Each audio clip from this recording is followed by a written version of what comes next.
Pike's pushed Moore far enough ahead. He's got out of line. Is now Pike going to have a go at Werrell? Don't push him off. He's in the championship fight. Jack Werrell chasing down Carl Jacklin. Further down, Rob Williams and Chris Barnes. Sensational run outside line now though for the heavy braking zone. Around the outside goes the Audi R8. Look how much Miller's caught back into play. Exactly. Miller's still start dropping. He's not on second and change. All of a sudden, Miller's back in play.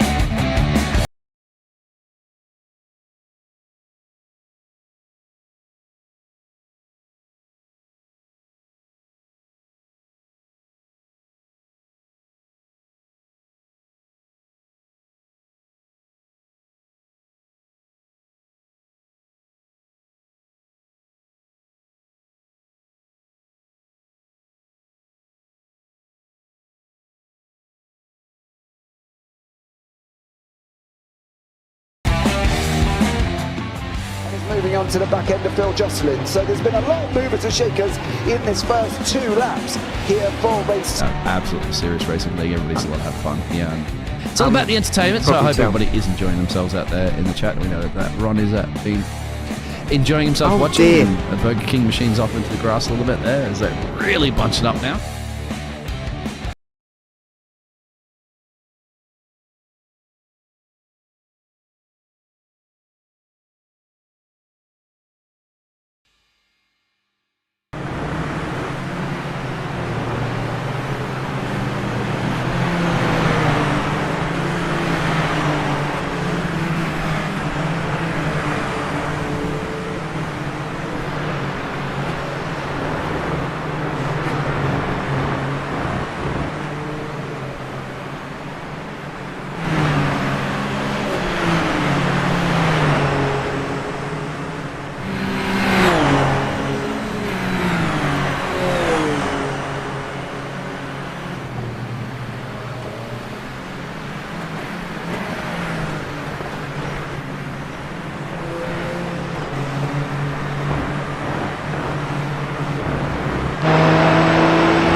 Good evening, ladies and gentlemen, and welcome to the IGP Super Formula Lights on Sunday's round 8 from Interlagos. I am James Parfitt. I'm going to be joined in the booth by Nico Hillebrand here this evening, who is going to be alongside me. Apologies for the going live early, but I hit the wrong button, so that was nice.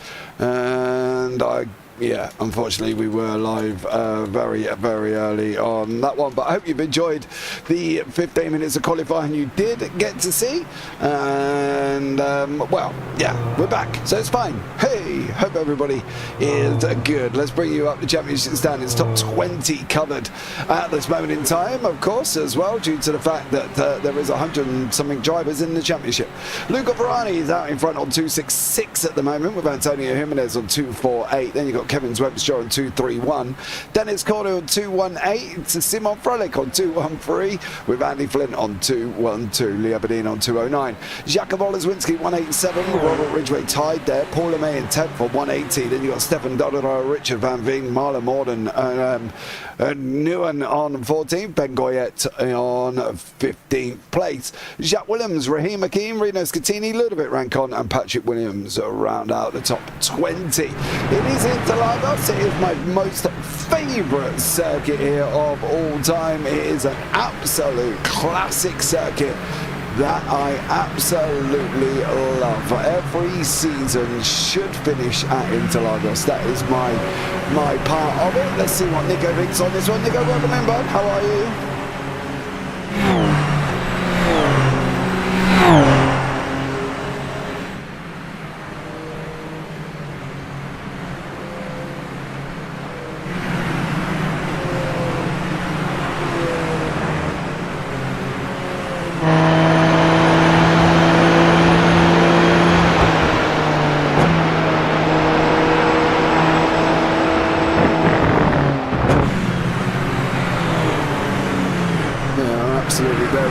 There's a problem with Nico's sound coming through in Discord. It is being a little bit of a rascal.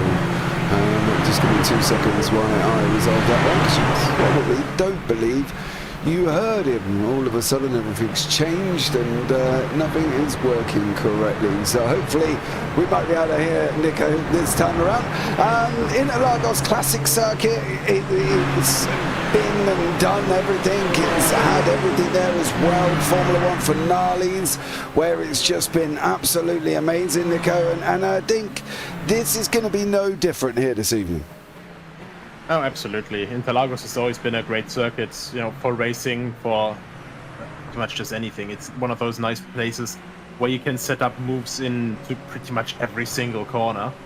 And I think, quite frankly, you know, this is one of the circuits as well. The original circuit, of course, was quite a tad longer still. Yep.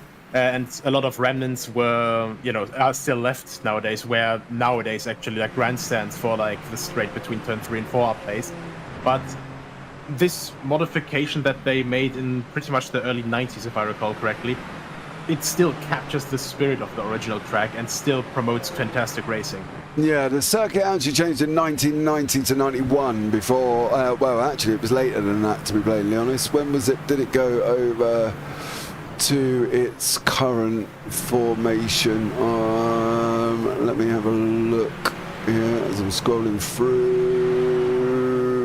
Was it 78 to 89? It was a bit longer, yeah. 78 to 89, so it was 1991 it changed in. Now, do you know where there is an extra name of a corner at Interlagos, Nico? I'm sorry? Do you know there is a name on the circuit that if you use, obviously we generally use circuit info for most of our track maps, there is a corner name not on there that is basically not on current track maps, but the corner is still known the name. Do you know what it is? I have to say I don't. Okay, so turn 15 on the current track map.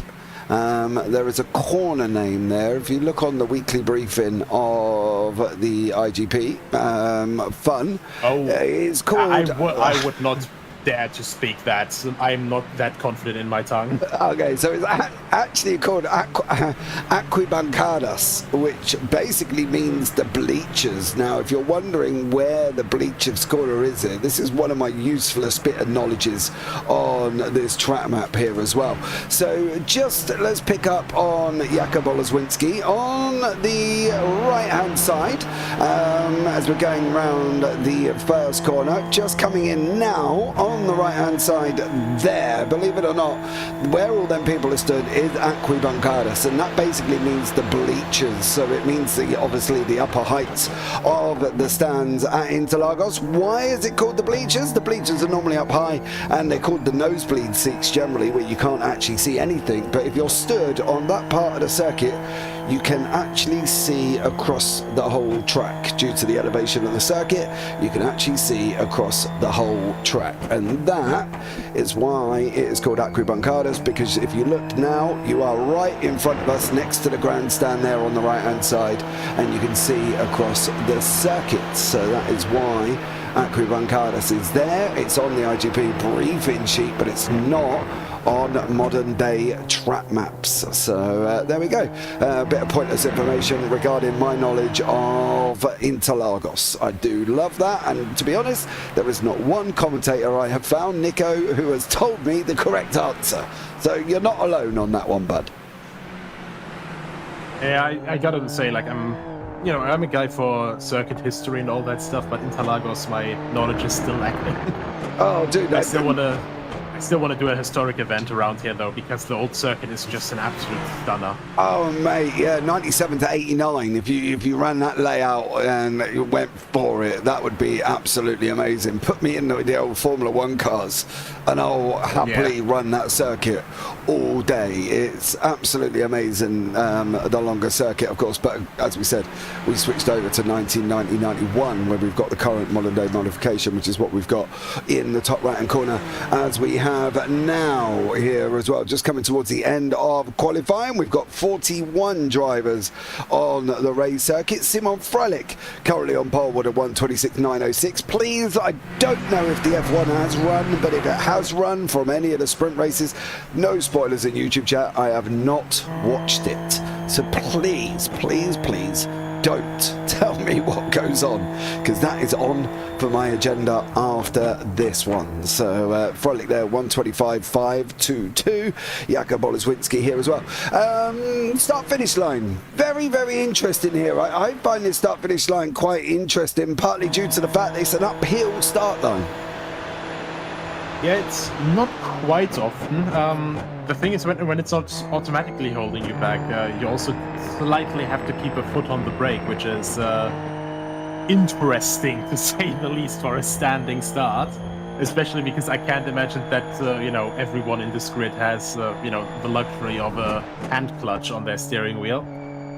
Or, just in general, if they also have like 3 clutch pedals and stuff, because then you still have to pretty much balance in between, giving throttle with one toe, keeping the brake, and the clutch in as well. And it's a very, very fun combo either way. Yeah, it is. Just this, I don't know. I think if you, every season should run here. It's as easy as that. Every season should run at Interlagos. I think that's the thing for me, and I think that it is an iconic circuit. It's an absolute classic. It's an absolute banger as well. And I think that this is going to be a great race here. We've got 35 laps of action, and one that I'm looking forward to here as well. So it should be a good one. Just coming towards the end of qualifying before we get up and running for this race. Oh, that's not good. Why are you there, dear sir? And how did you end up there? Oh, Yeah, that is slightly suboptimal. I can't imagine that that was on purpose.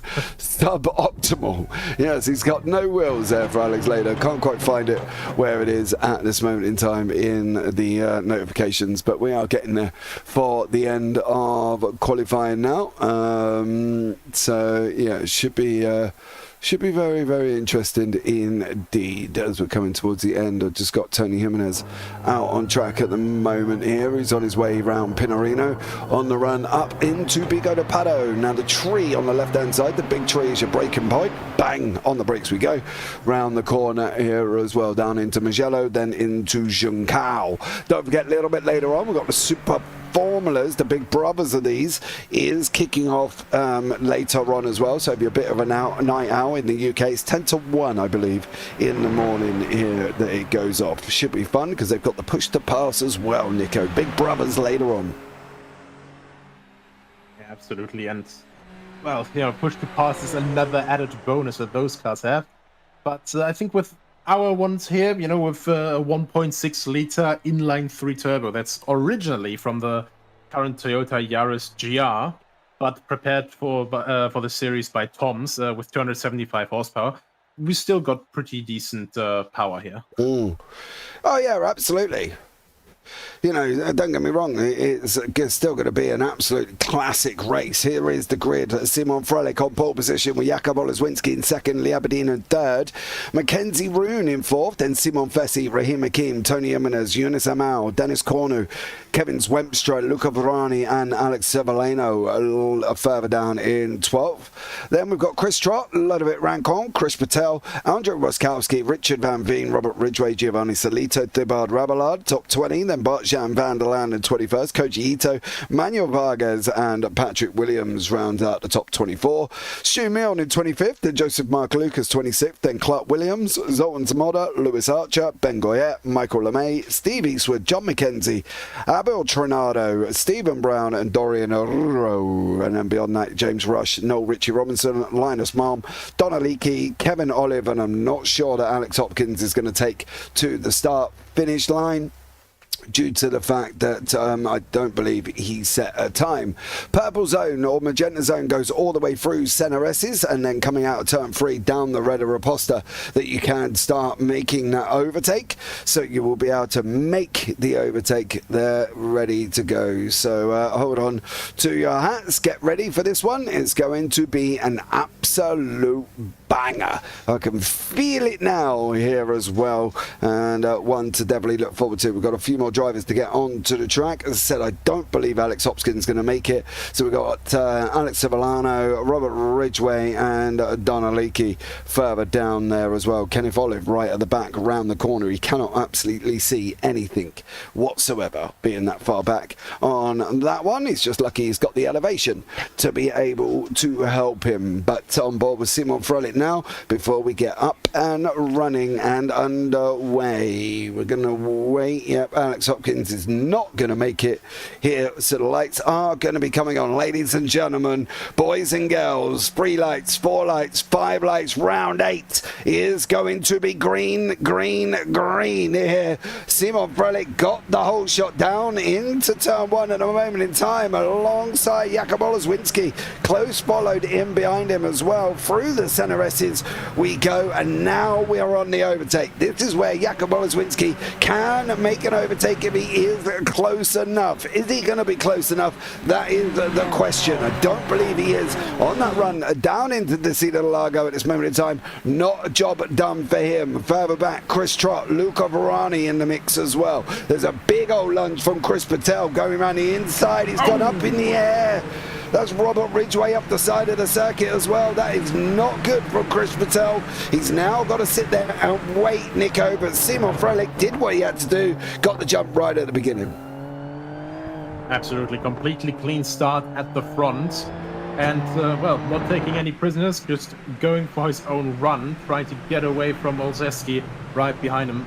I am a bit worried there with Chris Patel, because in the briefing it was also said that in case of any bigger crashes, turn 4 would be included in harsher penalties like the magenta zone from turn 1 to 3. So the stewards will have to look at that later and hopefully be lenient or, a little bit merciful, so to say, on him. Oh, merciful, that's the word, isn't it? I don't know if that's likely to be happening here. Jakub Oleszwinski's going to stay to the right-hand side there as well. Did not tuck in behind Simon Frelich on that run down into turn 1. Nothing doing within the front 2. What about Alex Sevillano? He's just about to go up the inside, is he? At this moment in time, that's Kevin Swebster in there as well. Dennis Cornu tucked in right behind him. Then you got Ludovic Rancom. Further down, Stu Milne trying to make a move there over Clark Williams going down into turn 1. This is the Scotsman and the Englishman, and then in the background is Robert Ridgway, who got affected by that lap 1 turn 4 incident here with Chris Patel. We'll have a look back at that now. Did he make the dive? But that's going to be the question. Chris in the red car. Oh, he does make a dive. Oh, blimey, does he make a dive? Then loses it, and then unfortunately it hits Chris Trott. So it wasn't even Chris Trott's fault. He didn't even turn in on him, Nico. Literally, he was already lost it on the way in. Yeah, just a rare lockup and then a bit too aggressive on the turn-in, I'd say. But that corner at Interlagos and shenaniganry happening there with incident, it's a tale as old as time. I mean, the most iconic one for me, since I saw it live as a child, was Jos Verstappen letting by Juan Pablo Montoya, who was leading at the time, and then Verstappen rear ends him, takes both of them out of the race. Yeah, this is of course the site of the Lewis Hamilton there as well. Felipe Massa moment where the Toyota, some may say, let him through for Lewis Hamilton to take that place. However, some may say he's on the wrong tyres. I don't know. Actually, I have some background story to that, because I used to work for the manager of Timo Glock. And? So they wanted to pit him, but before the last lap started, the race control closed the pit lane because they knew that Glock was on the wrong tires. Glock wanted to pit, but they closed the pit lane to prepare for the festivities, for having a Brazilian world champion, ironically enough. So Glock couldn't pit for the tires. If he had pitted for tires, he wouldn't have been that slow on the last lap and would have remained in front of Hamilton. No. So it was quite literally the Brazilian race control taking a revolver and just aiming it at Felipe Massa in that case. It wasn't all a conspiracy, man. I love that. It's a conspiracy, as it makes its way. Good evening, Paula May. Welcome in as well. Dommy Space. Let's go Simon there once again. But yeah, very, very interesting. That story is as old as time, and it will continue to live on. It was actually here going into Junção that Hamilton made that pit stop. Is that Glock? Is that, over Timo Glock there as well. I always think it's a conspiracy, to be fair. I think conspiracies are rife. But Kevin Swebster, however, is not a conspiracy. He's just about to try and get Alex Sevillano down into turn 1. He's pulled out. He's hit nothing but a wall of air. Nico did not make that move whatsoever. He literally pulled out, and there was just a wall of air waiting for him.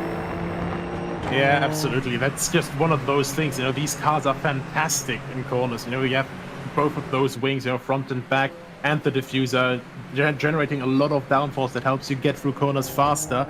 But what do they also generate? Quite a lot of drag, and especially with these smaller cars, when you don't have quite so much power, and this is the only context where you can say, this doesn't have a lot of power. It only has 275 horsepower. For a road car, that would be absolutely sufficient beyond belief. Here, you just, at some point, the aerodynamic drag, you're just hitting a wall, and you just can't accelerate any further. And that's where slipstream comes in very, very helpful. So you need more and more and more of a run until you actually, pull out of the slipstream and are actually able to put it alongside. Yeah, absolutely. That's the problem as well. Giovanni Solito's been off the circuit there. Alex Trinado and Chris Trott, unfortunately. Stephen Brown's been off the circuit. Vargas has also been off the side of the circuit. So a couple of people coming a bit of a cropper here tonight, as we got Rahina Keane and Mackenzie Roon scrapping away there as well. And tucked in behind Mackenzie Roon at this moment in time is Simon Fessy, the the Frenchman, I should say, tucked in there once again. So there is Simon Fessy through the rear wing of Mackenzie Roon's car. We've got Jakub Oleszewski now having a go at Simon Frelich. That's on the run up into the Ferradora, the right-hander into Pinorino, into Laranahara, sorry, and then into SA. And Oleszewski keeping Frelich honest here. Yeah, it's not gonna be easy, as we have another little. He's not really going for a move, you know. He's got us looking here, because it's that nose looking slightly to the inside of his fellow countryman, and that's basically what he wants to do. Because if we are getting excited over that here in the commentary booth and watching it, you know, then you can basically just imagine how it's for Frelich, you know, looking into the rearview mirrors, just seeing the nose just peek in a little bit. And he's basically just going, okay, is he going for a move? No, yes, no. Ugh. You know, it's this classic thing of, you know, objects in the mirror are closer than they appear. Yeah, that's the thing, I think, here as well. You can see the two poles up front here, Frelich and Oleszewski opening up, about nearly touching on a second. There was a move further back. Rakim Hakim and Mackenzie Roon have cleared each other. Lado still in there with Zwempstra, still not making it through. And now we've got Robert Ridgway climbing all over the back of Giovanni Salito, who's looking for the draft off Stuart Milne in front to pull him alongside Salito at the moment, going down into turn one. Salito's gonna hang on. He's gonna have that inside line. Ridgway's gonna, oh no, I knew what he was trying to do. He was trying to get that run out the bottom end of the center S's and didn't make it through. Michael LeMay on the inside here of Trinado. Trinado's gone and got the job done over Michael LeMay as well. LeMay couldn't quite hold on. Linus Marm and Kenny Olive further back, still fighting it out here. There is action all the way through. The orange on the left hand side, half a second between them currently, and some great battles taking shape here, I can tell you that much. Trinado and Michael LeMay have not stopped fighting. They are still going backwards and forwards, and now Trinado has settled in front of LeMay into Laranahara, up into SA there as well. But yeah, action all the way through. Lado still holding on to them. Got Kevin Swebster in front of him at the moment, Nico. It's going to be tough here for Swebster, because as you said, when he pulls out, he hits a wall of air, but he can't seem to get Lado in through the middle section of the racetrack. Yeah, that's just the difficulty here, you know, with the situation right now. He's looking out now and way down the inside, almost looking like he's just going to run over the grass there, but luckily the circuit is very, very wide. It's actually always mind-boggling when you see how wide turn one is, but losing a lot of momentum, and there comes the counter again. And that's Cornu now coming down the inside of the second car, taking both of them without a problem as he goes through turn 4, but runs a little bit off the track. But actually, that's Sexton also following him there. Yeah, we can see at the moment they're almost free wide. Dennis Cornu, Kevin Swebstra, Alex Cibolano Lado in behind them. This is 9th, 10th and 11th. Swebstra dives up the inside into SA, down into Pinorino. He's got that inside line covered off. You've got Luca Verani tucked in there as well. On the run up into Pico de Pato. Look at the tree, hit the brakes. Remember the tree. It's all about the tree. On that braking marker going into that corner, you're going to be in and around it. Linus Marm has been off the side of the circuit, come back in very, very quickly. They can open up Juncal a lot more than what they are at the moment. There's a lot more of a runoff on the right hand side. There's probably about another foot or so to be able to open up Juncal, and it's not an off track. You go out there before the curb ends, it's an off track. After the curb ends, it is not an off track. Jakub Oleszewski got the fastest lap of the race. Now you've got Lado going on the inside of Cornu, in through the center S as he goes. Varani's going to get the run over Cornu as well. He needs to tuck in behind Lado. He needs the draft. Is this going to be a Luca Varani free wide moment? Is he going to send it up in the middle? Is he going to send it up in the middle? No, he's too careful. You're going to lose a place to Luda. I thought Lucavarani was a little bit too careful there. It looked like he was going to lose a place to Rancon. Yeah, that's the thing, you know, he has to really balance how much he's going to attack, and if he backs off too much, that's exactly what Rancon is going to look at. Simply because, you know, in these group fights, that's always what you have to look at, you know, where you can go for a move, where you can hold yourself back while also holding the person behind you back. And especially turn 4, you know, you have such a long rundown there, literally accelerated round turn 3 by going downhill as well, and with a long slipstream area. Very dangerous. Yeah, very dangerous indeed. Oleswinski tucked in behind Froelich again. That gap to Aberdeen is extending, but it's extending very slowly. Here is Oleswinski to Froelich. Fastest lap of the race. Oleswinski's going to go up in the inside into turn 1. He gets the job done over Simon Froelich. Froelich comes back at him. Oleswinski comes back at him as well. They're swapping places so fast. The lap history can't even keep up at the bottom of the screen there as well. But what they have done now, though, this is the problem, Nico. This is the problem. What they have done in the process is they brought the Australian now into it. That little bit of spat backwards and forwards has now brought Lee Aberdeen into this.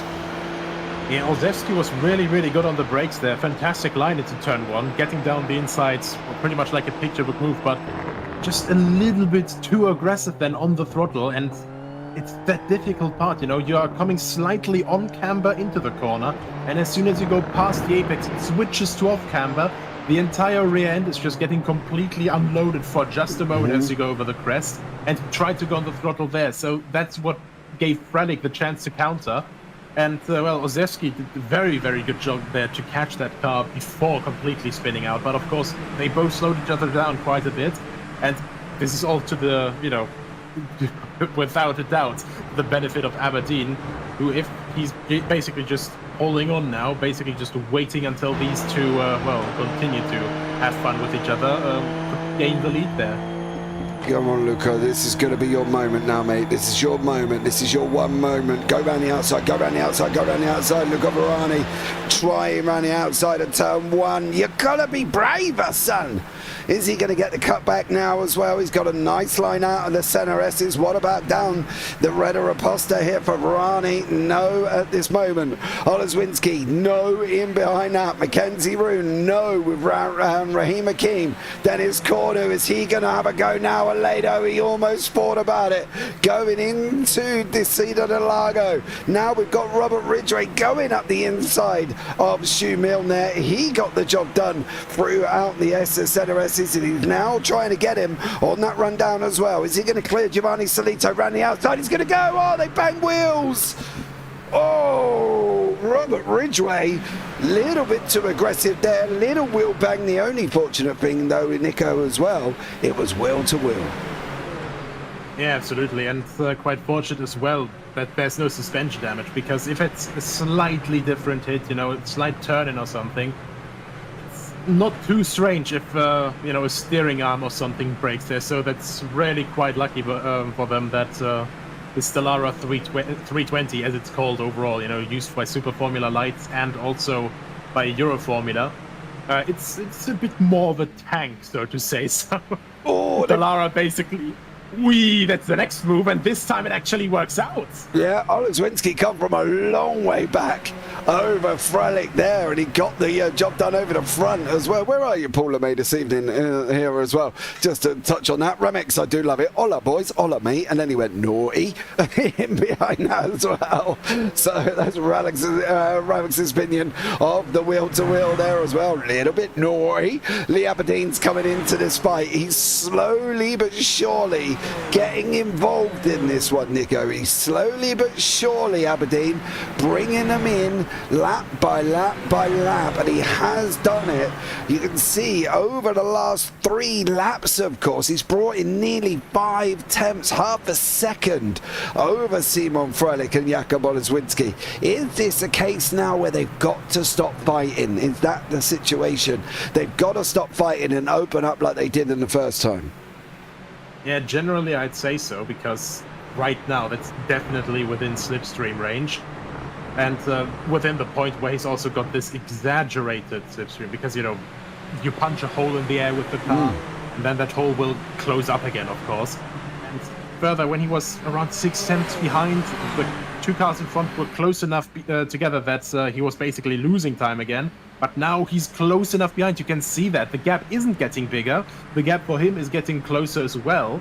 That he actually is able to just hold on to them now just by being right behind them and, well, basically just drive your corners cleanly with Aberdeen and you'll be in the lead fight. Yeah, exactly. You can see in the background Mackenzie Roon, Raheem Hakim, Simon Fessi coming towards this battle as well. It's slowly closing up here. We could end up by about lap 20, 6-car fight here, and I think it's going to be bringing everybody in. There they are, the next 3 cars of Roon, Hakim and Fessi coming into this battle as well. In through SA we go, through the right-hander. Look for the dip on the inside. There you go. Every single one that hits the curve through Pinarino.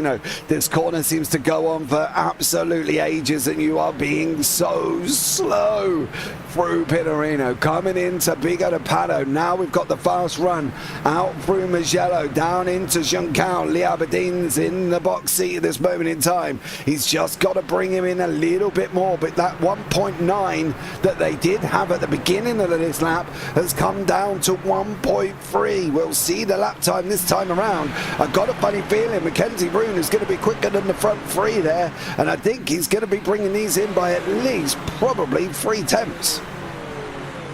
Yeah, absolutely. And these guys are obviously not fighting with each other.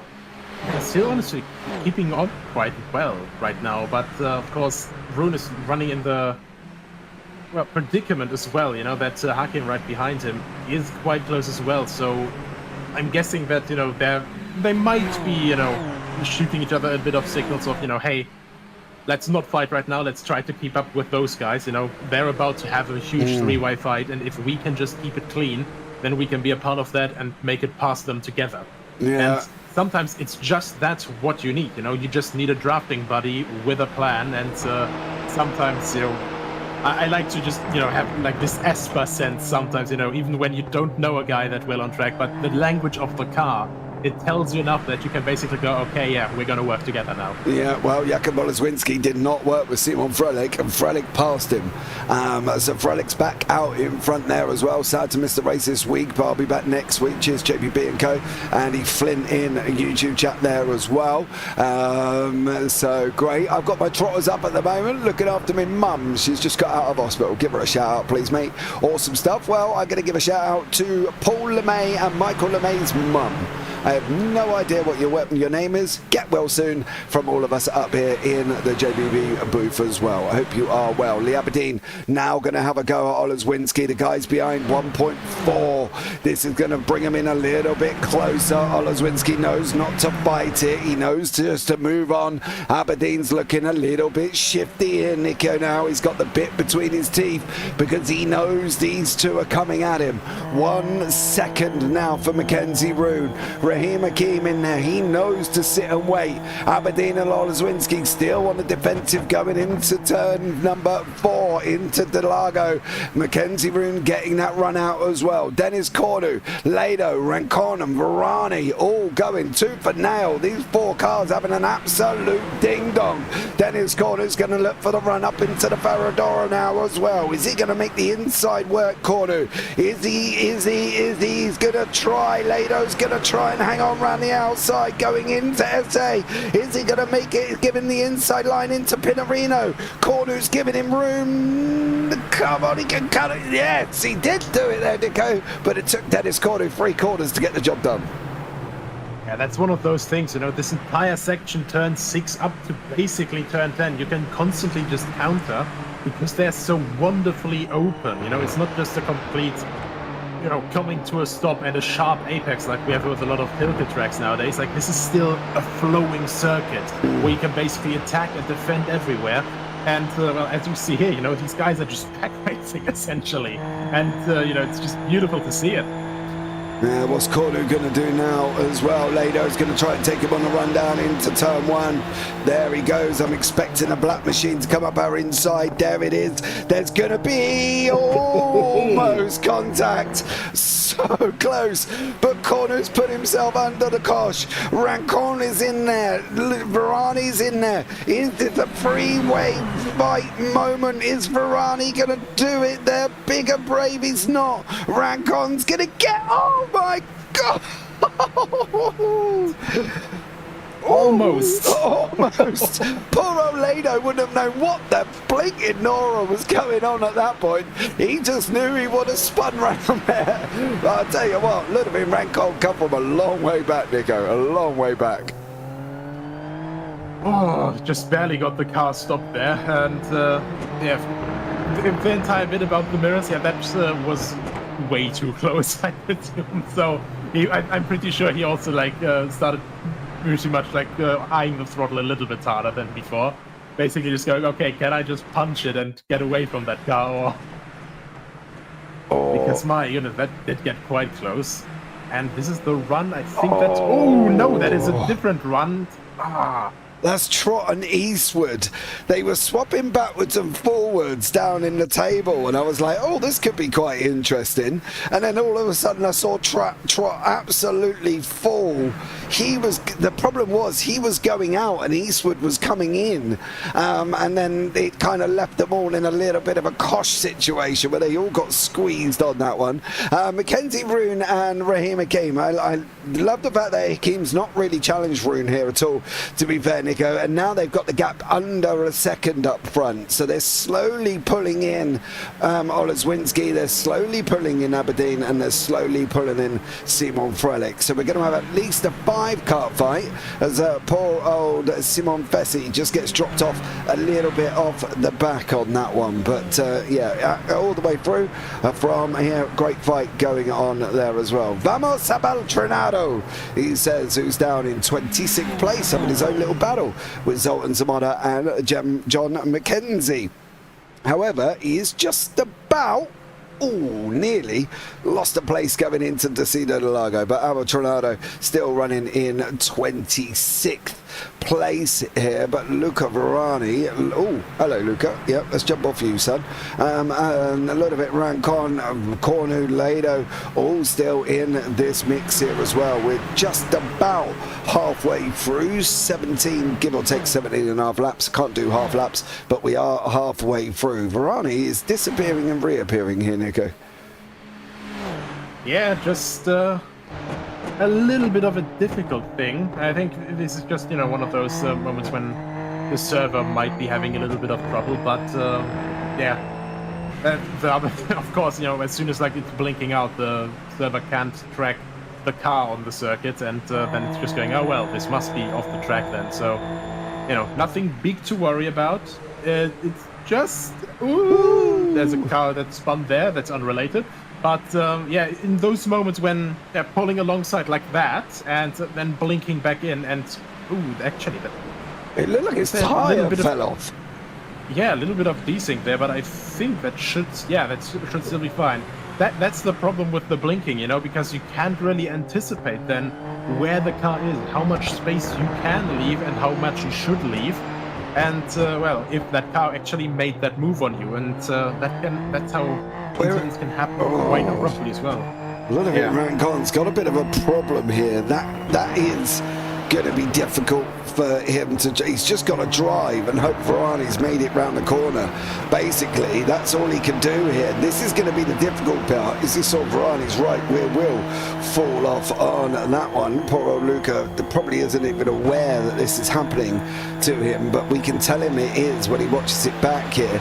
Just disappearing again. Dennis Cornu side by side. Lado's going to come up our inside. There he is there through the center S exit. Great move from Cornu.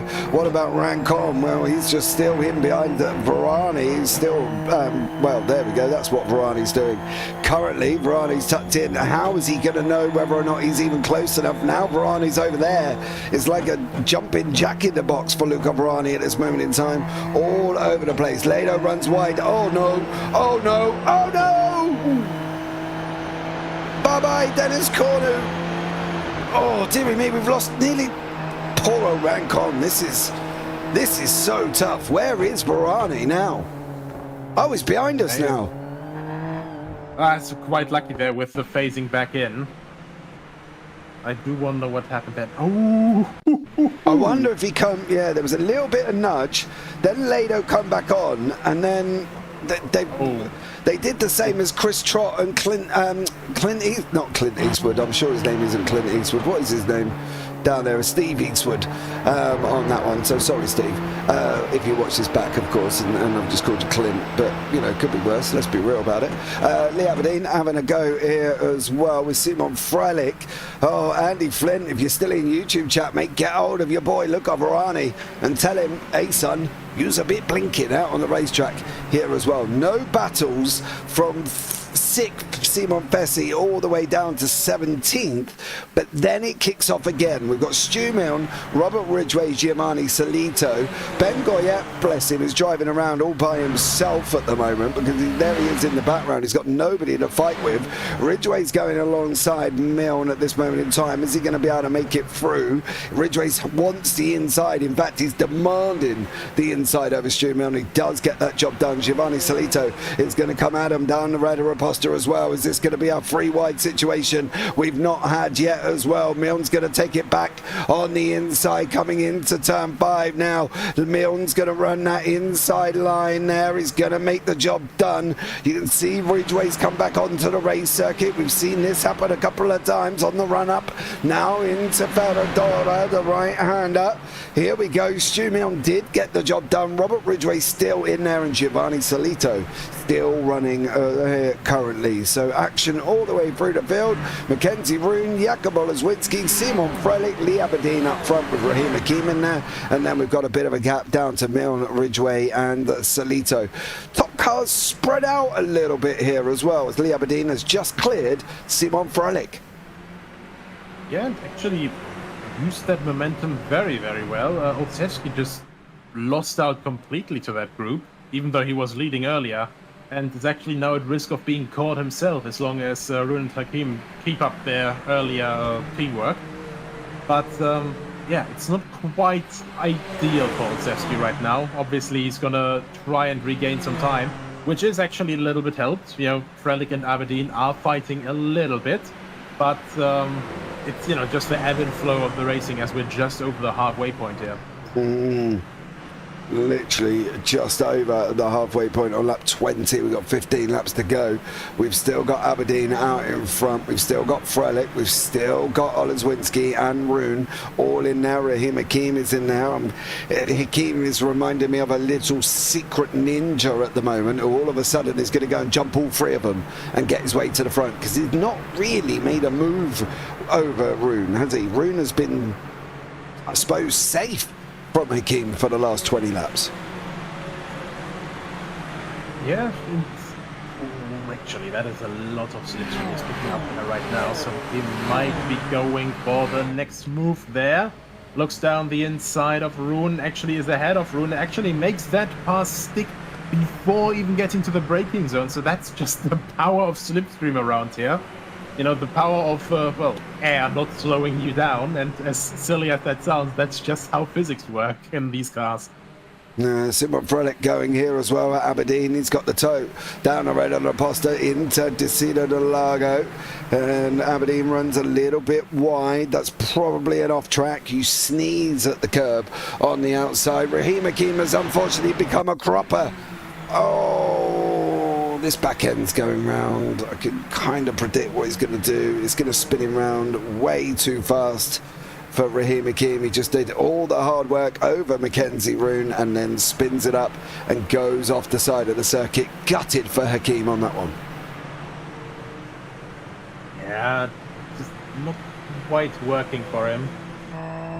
Yeah, that was basically just, you know, an example of, you know, dancing on the razor's edge, and I think it's at this point as well that these Kumo tires that these Super Formula lights have, they will slowly start wearing into their limit range here as well.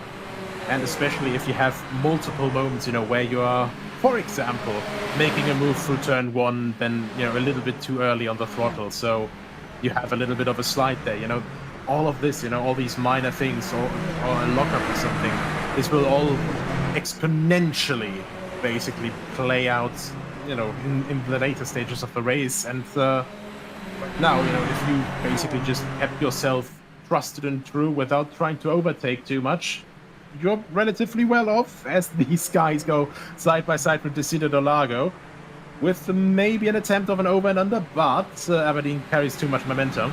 But you know, if you're basically fighting the entire time, going too wide, or sitting right behind them in slipstream the entire time without any moving to the side or something, or trying to let the arrow take some of the load on the tires, these tires will start wearing, and badly worn slick tires, you know, while still slick tires and, you know, excellent for grip, badly worn ones will of course have far less grip, and especially in these extreme situations, that's where you will notice that quite harshly. Yeah, absolutely. Let's just hope that all of these guys can make it through without any dramas, because I'd hate, Nico, for the lead to be decided by one person having an incident just like Raheem Hakim did on there. Varane still blinking around there, unfortunately, for anyone that is close or in proximity of Luca Varane. Now coming down into turn one, Aberdeen still there, Freilich still there, Oleszewski dropping back slowly, I think, for Jakub Oleszewski. He's just got to try and keep up. You can see he lost 6/10 over lap 22 alone, which was the last lap, of course, that these guys were on. And unfortunately for Oleszewski, was probably his slowest lap once again. But we've got Fessy now in with Rune. Is Fessy going to be able to keep up and make sure that Rune and him get up to the cars in front? Hakim and Swemstra just gone through there. Ludovic Rancon has got Varane inside on that one as well. So there is Rancon. Somewhere is Varane. We don't know where. Oh, there he is. Oh my God. It's like he's on phone Wi-Fi. Oh yeah, he's on dial-up, isn't he, at the moment? He's still living out in the 90s as for Lucas Varane. Just like being sent with Morse code. Yeah, it's like going on there. Giovanni Solito and Stu Milne continue to fight. Trinado es Canario. If I knew what that meant, I would let you know. So there we go. English, Alex. English, please, buddy. English, dear sir, as well as Alex Silvalano Lado is in YouTube chat. Why are you in YouTube chat there as well? What did we miss with you, dear sir? Did you go off track and end up jumping back? You did. Naughty, naughty. What did you do? I can't actually find what he did. He just jumped straight back to pit lane. So something happened off camera, though, that is for sure. Yeah. And meanwhile, on camera, we've got the battle for the lead heating up like a microwave. Oh, no, that was it, yes. Ah, yeah. Yeah, that was the one he was involved there, wasn't he? Of course. Sorry, Alex, I completely had a brain moment. Yeah, I set up to overtake. F'd up my quality several times, so each other moving forward, and I'm going to start right, which is that I lost the pack, lost the chance. Yeah, and then you ended up in an incident. So I remember that was with Dennis Cornu, of course, as well. So apologies for my poor memory. I'm sure Nico remembered that, didn't you, Nico? I can't say for sure, 100%. Okay. There's just too much going on with this. This is the one downside, that's having a big grid with a lot of fights at the same time as you. Basically, we both had brain fart, Alex. There we go. Here, Lee Aberdeen still with Freilich, still with Oleszewski. They've dropped Rune. Rune is still not dropped Fessy. Freilich's going to try and go around the outside. Is he going to make the inside for the centre S's? Nope. Aberdeen covers him off. He knows he's going to be slower on the exit. Now Aberdeen's going to go on the defensive. He's got to go to a sharp left wall. Keep going. There we go. For Lee Aberdeen, he is. Freilich's pulled out. Is Freilich going to get the move? He's pulled out even wider. He's going to try and sweep around the outside into Interlagos. He's not going to be able to get there, Simon Freilich. He comes under attack from Oleszewski. Is Jakub Oleszewski going to get there? Is he going to get the job done? They're backwards and forwards, coming into the Ferradura. Into Ete now. Freilich holds on But I can tell you one thing, if he does another thing like that, Nico, Oleszewski's going to get him. Yeah, absolutely. He just got quite lucky that, well, quite frankly, Ferradura is a right-hander, so he was still, well, he was on the inside for the next corner, and yeah, Oleszewski basically just got his groove back, I'd say, you know, worked his way steadily back up from being a second back and now back in the lead fight, as we have about 10 laps to go when they cross the line. And I think this is going to get heated very, very quickly soon. So, yeah, don't turn off your stream, don't look away, don't close your eyes, don't blink. You don't want to miss a thing here. Yeah, you see Aberdeen go all the way to the right. Simon Frelick not going to make this move this time around. Oleszewski's tucked in. He's run a little bit deep into the first part of the centre S's. That's going to open it up for Frelick and Aberdeen now. Here for Oleszewski, he needs them to fight because he's just got into the clutches of Mackenzie Roon. Aberdeen harsh on the defence there. He's still defending. Round we go once more. Frelick's going to try this outside line.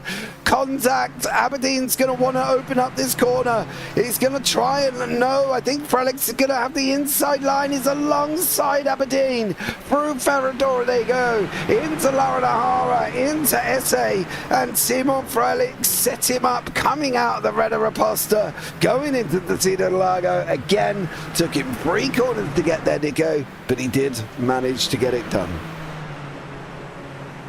Yeah, as I said, you know, this circuit is still one of those classics where you can, well, you can just keep going side by side forever. And Frelick just used every bit of road, every bit of grip that he has from his tires, and a little bit of extra grass there on the side as well, which now allowed Aberdeen to get back through. And, well, Oleszewski sitting right behind them as well, getting quite a lot of slipstream now. Right behind that is Roon as well, Fessig as well. So if any of these three make any sort of mess up, they're going to be in attackable range by the 4th and 5th place cars as well. Yeah, slowly closing in they are at the moment. Roon and Fessy slowly bringing them in here bit by bit by bit.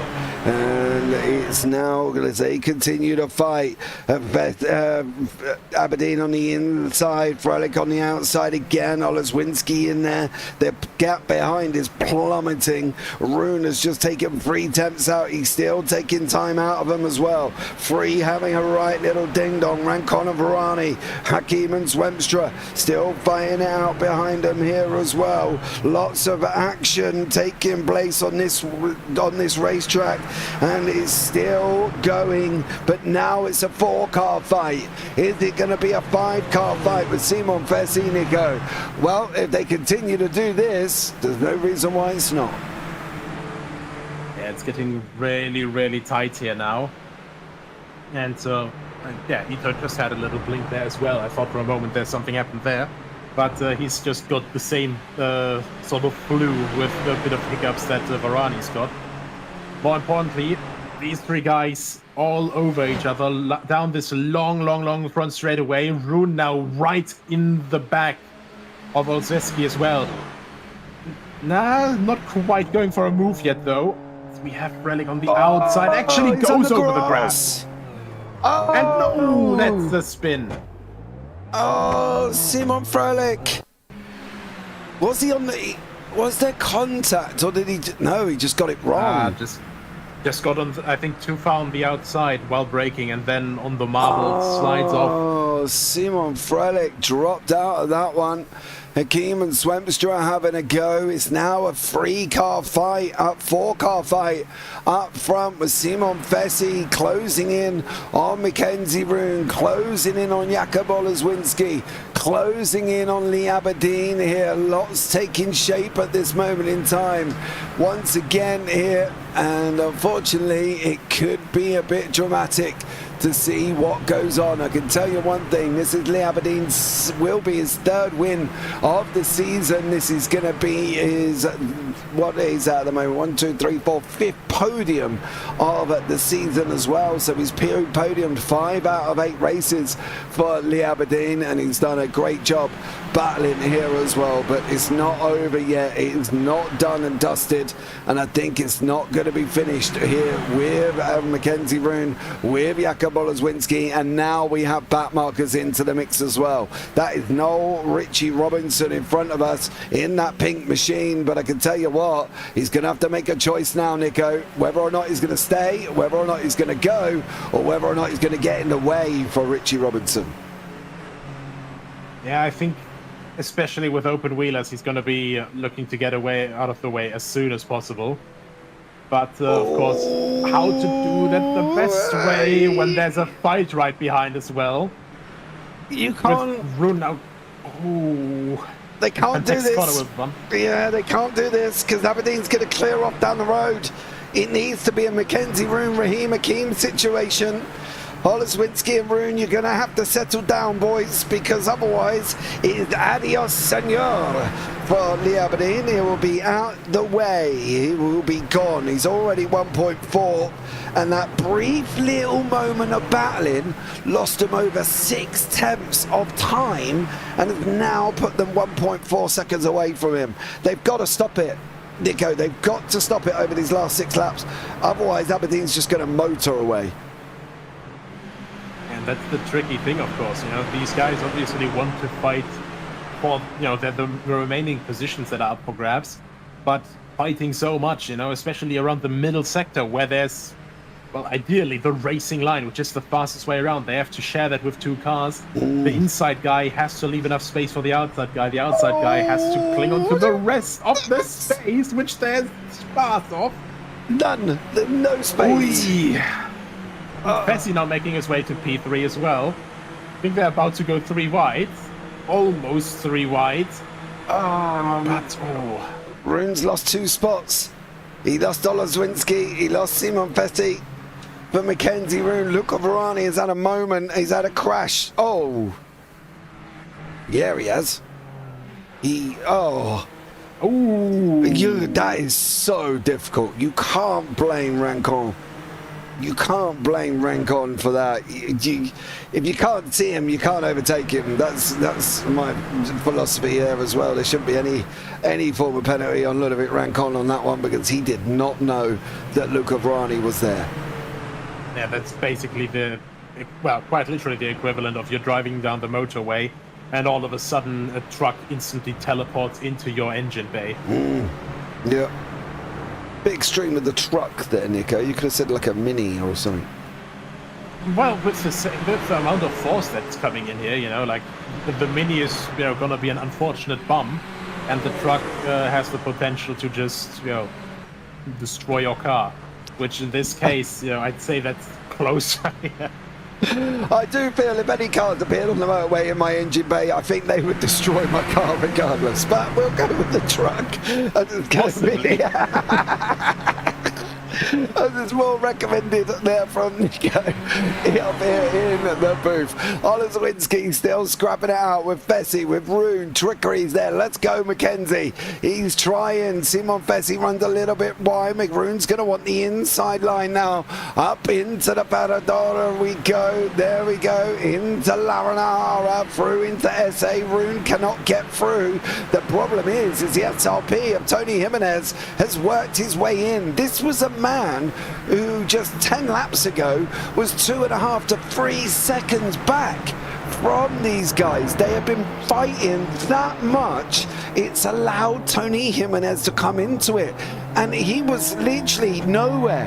He was on his own. You know, he was in no man's land. He was like an old boot in a cobbler's with no laces in for Tony Jimenez, and now he's in there. He could take a top 3, top 4 here if he's lucky. And that's just, you know, persistence is going to be the biggest reward in the end, because these guys, the longer they just stay consistent, the longer they just bide their time and wait, you know, they will profit the most, you know, just stay calm, stay out of trouble. That's the oldest play in the book. But of course, when there's a move to be made, you have to make that move. We're now only, well, with this one, 4 laps to go. He comes. It's going to be 4 laps of battling. Yeah, here he comes. No, he doesn't come through this time around. We're expecting Mackenzie Roon to run alongside us there as well. Abel Trinado is in fighting with Lewis Archer. And then we've got Milne having a scrap there. That's Giovanni Solito tucked in behind us here, who's going to make the move, looking to make the move down into turn one. This is action further down. Solito's running alongside Milne at the moment. Into turn one they go. Nothing getting done. What about Trinado? Is he going to be able to get up in and out of Juncao now as well? Here he goes. It's Bruce Juncao through the left-hander, coming into Aquabancadas on the right-hand side there. Trinado trying to stay in the draft of Archer. Archer trying to move him left, right, left, right, left, right here. Is he going to be able to get through down into turn one? Trinado is not, unless he sends it. He did send it. Oh, he's going to try and run around the outside. Oh, Abel Trinado. Take a bow, sunshine. Round the outside of turn one, in through the centre S, has got the job done over Archer. I've jumped back up front because Olezwinski's under attack from Fessy. Rune's under attack as well from Tony Jimenez. Abel Trinado there, Nico. Got to admit, that was an amazing move. That was, well, to bring back a very, very old joke, that was the Spanish Inquisition at work, because no one expects the Spanish Inquisition, especially around there.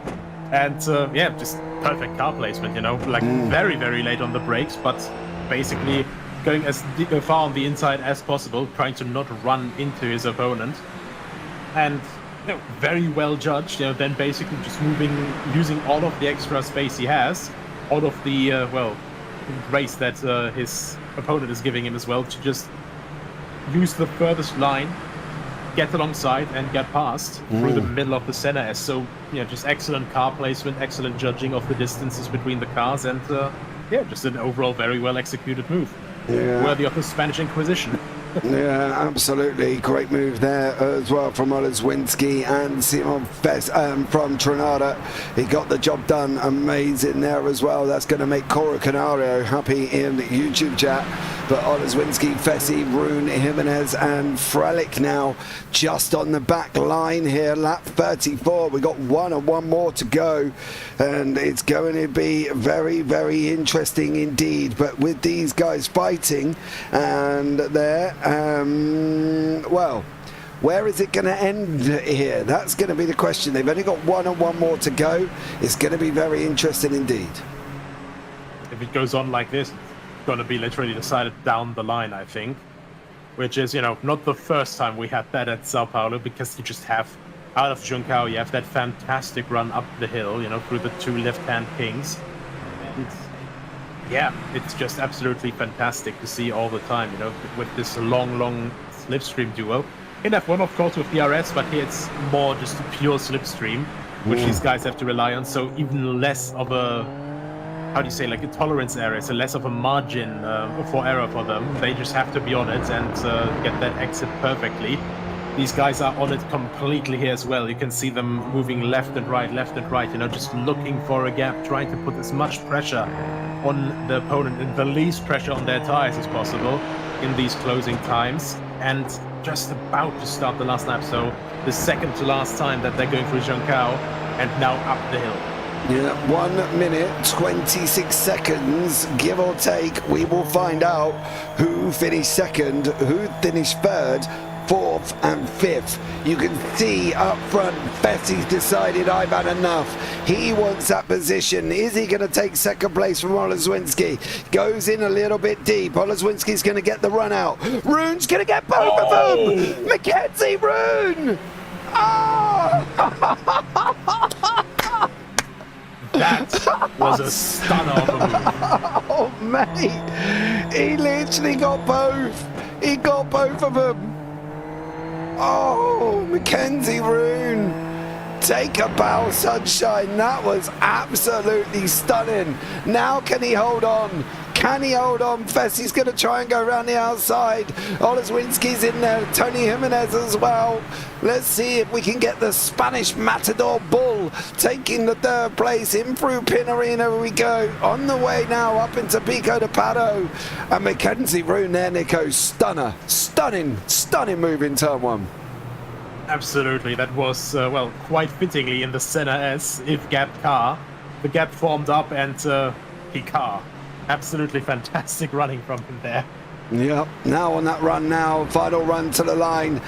We've got to pick up on Aberdeen. We've got to pick up on Lee Aberdeen as he goes over the line. I will go back to these guys straight away because it's going to be a run, but it's Lee Aberdeen takes the win at Interlagos. What's going to happen behind? Mackenzie Roon, Simon Fetti's going to get him at the line. Oh! 51 thousandths of a second. That's just what I was talking about. The slipstream up the hill here. It's unreal. So despite that absolutely phenomenal move in turn one, I fear that the move was a bit too early. Yeah, Patrick Williams is battling with Luca Varani. Varani's still there on that one. Just, I think, somewhere there, Pat, be careful. There he is. Follow him over the line. They're going to get the run to the line as well. It's great to see Koji Ito back on the circuit here as well. As they come over the line, we've got Noel Richie Robinson over the line and finished there as well. I want to have a look at that run from Mackenzie Roon and also Simon Fessi, because I can tell you one thing, this was absolutely stunning. Watch this as they come to the line. It is incredibly close. Let's see if I can rotate that camera. And I can, not quite far enough, unfortunately.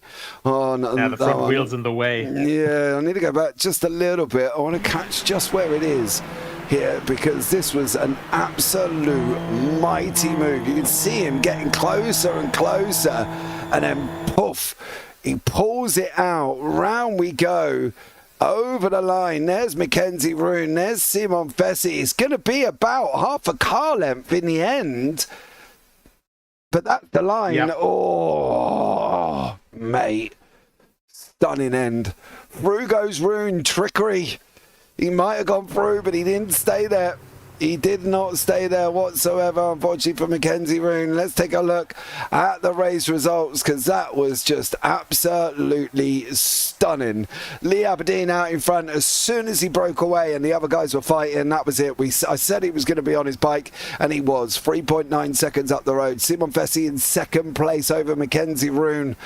Oh, the gap, not a lot. Jakub Olezwinski in fourth with Tony Jimenez, Simon Frelich and Kevin Wemstra 6th and 7th. Raheem Akim 8th, Ludovic Rank on 9th, Eunice ML down in 10th, Andre Weskowski in 11th, Richard Van Veen in 12th, Bart-Jan van der Laan down in 13th. Then we've got Joseph Mark Lucas in 14th, Fibard Rabelard finished in 15th place.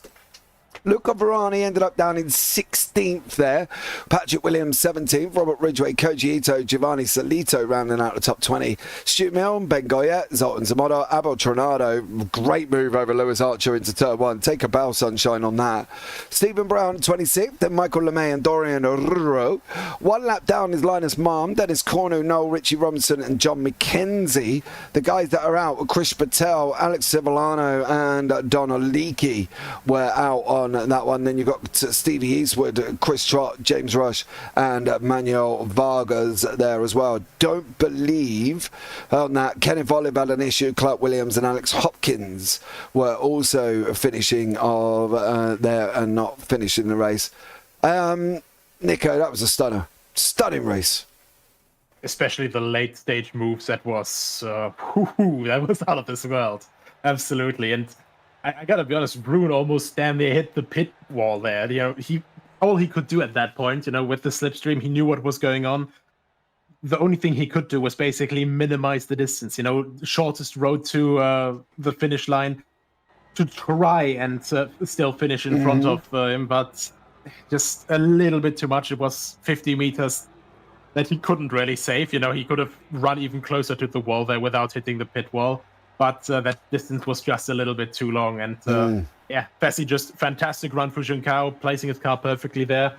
And then waiting until the last, thousands of a moment to pull out. And they're also hitting the rear wheel of Roon there. So just fantastic driving from everyone. Roon with that move as well. And of course, our winner. Just a perfect race from him, catching the leaders, Lee Aberdeen, then just profiting from everyone else fighting around him and pretty much just driving a clean race until the end, not getting shaken up by anything. That's how you drive it home. Yeah, absolutely. That is Aberdeen's third win of the season. His 6th podium out of 8. Stunning there for Lee Aberdeen. That's going to wrap it up, guys. Thanks so much for joining us here at Interlagos. More championships. If you run a league or if you run a championship, you should always finish your calendar off here as well. Keep an eye out tomorrow on X, on the JPB X page. There is a major announcement coming out tomorrow on X. So if you follow JPB over on X, you can find us. It's at JPBroadcasting. Keep an eye out for tomorrow because, well, there's something major happening next weekend, and JPB are a part of it. So that's all you're going to find out for now. But stunning race. Let's wrap this one up. I've been James Parfitt. I've been alongside Nicholas Hillebrand here. And as always, guys, take care. Have a great week. And you never know, we might see you on the track sometime. Good night.